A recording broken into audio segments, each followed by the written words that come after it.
Barangay Turac, San Carlos City, Pangasinan. Turac is a barangay in the city of San Carlos, in the province of Pangasinan. Its population, as determined by the 2020 census, was 6,919. This represented 3.37% of the total population of San Carlos.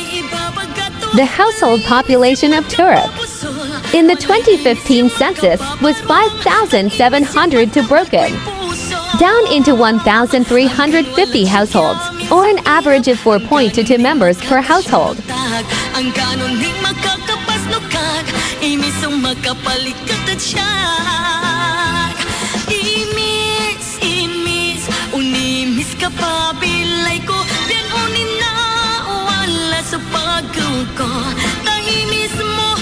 Kato'y makain ganiyo nga pusoktan say sakit at lignaan ko.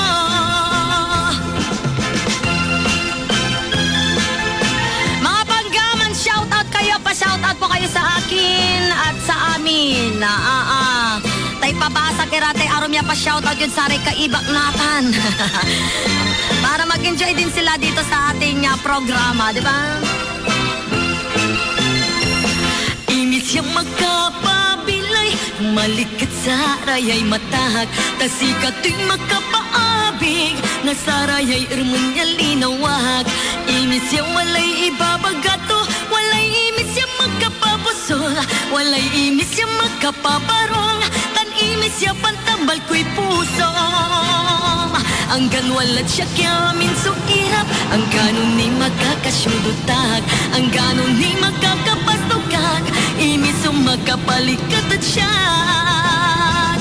Imis, imis, unimis ka pabilay ko, pianunin na wala sa pagkukom.